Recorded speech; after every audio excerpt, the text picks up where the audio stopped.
کچھ نیکیاں وہ ہیں جو ہم پر فرض ہیں، واجب ہیں، جو ہم نے کرنی ہے. اگر آپ کو وہ آسان نہیں بھی لگ رہی تو وہ ہماری ڈیوٹی ہے، حالانکہ ہے وہ بھی آسان. اصل چیز پتہ کیا ہوتا ہے، کچھ چیزیں لوگوں کے لیے مشکل کب ہوتی ہے جب وہ کبھی کبھی کرتے ہیں.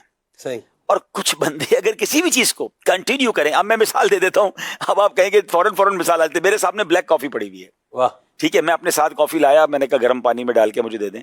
میں آپ میں سے کسی کو پلاؤں تو شاید آپ نہ پی سکیں اگر وداؤٹ شوگر بلیک کافی. میرے اللہ پاک میرے والد صاحب کو مغفرت فرمائے، مجھے وہ بہت کہتے تھے بلیک کافی، وہ پیتے تھے. میں نے کہا نہیں ابو، یہ تو کڑوی دوائی ہے، کون پیے گا؟ اللہ. اچھا، میں نہیں پیتا تھا. اب جب سے مجھے اس کے فضائل پتا چلے، اس کے بینیفٹس پتا چلے، میں نے پینی شروع کی ہے. اب مجھے چائے اچھی نہیں لگتی. تو اب میں صرف دنیاوی مثال سے دے رہا ہوں کہ آپ نے دنیا میں کوئی بھی چیز شروع کی ہوگی، اگر ڈائٹ میں بھی شروع کی ہوگی، کھانے میں بھی شروع کی ہوگی، یا آپ نے کوئی عمل شروع کیا ہوگا، واکنگ شروع کی ہوگی، اسٹارٹ میں مشکل لگتا ہے، پھر وہ پارٹ آف دا لائف ہو جاتا ہے، روٹین ہو جاتی ہے. تو بالکل اسی طرح کچھ لوگوں کو نیکیاں مشکل لگتی ہے، مگر وہ مشکل ہوتی نہیں. آپ اگر اس کو اپنی زندگی کا حصہ بنا لے تو وہ پارٹ آف دا لائف ہے. یوں دیکھا جائے تو کاروبار کرنا بھی مشکل ہے، نوکری کرنا بھی مشکل ہے، گھر سے نکل کر کہیں پہنچنا بھی مشکل ہے، لیکن دنیا کی بہت ساری رنگینیاں ہمیں وہ پہنچا دیتی ہیں. مگر نیکی میں مسجد بھی دور لگتی ہے، محلے کی مسجد بھی دور لگنے لگ جاتی ہے. تو پہلے تو یہ ذہن میں رکھیں کہ جو فرض واجب جو ہم پر ضروری نیکیاں وہ تو کرنی ہے. مستحبات جو ہے اس کے لیے پھر ہم کوشش کریں کہ اگر سٹارٹ کرنا ہے نا تو پہلے آسان نیکیوں کی طرف آ جائیں. لیکن اس میں بھی ایک اور بات بڑی کمال کی کہوں گا کہ مشکل نیکیوں پر ایسا نہیں ہے کہ اجر برابر ہے.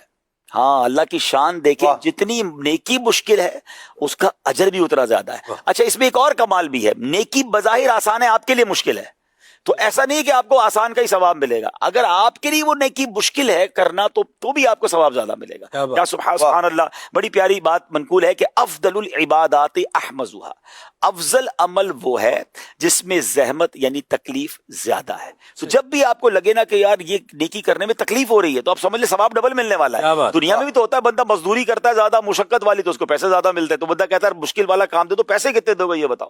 تو یا تو نیکی اگر مشکل والی، سردی میں اٹھ کر نماز فجر پڑھنا ہے، یا جناب لحاف سے نکل کر تہجد پڑھنا ہے، کچھ لوگوں کو اور نیکیاں مشکل لگ رہی ہوتی تو اس کا ثواب بھی زیادہ ہے. اسی طرح امام شرف الدین نووی رحمۃ اللہ تعالی فرماتے ہیں عبادات میں مشقت اور خرچ زیادہ ہونے سے ثواب اور فضیلت زیادہ ہو جاتی ہے. جس عبادت میں مشقت ہے یا خرچہ زیادہ ہو رہا ہے تو نہ سمجھیں کہ اس کا ایک ہی ثواب ملے گا، انشاءاللہ اخلاص ہوا تو اس کا ثواب بھی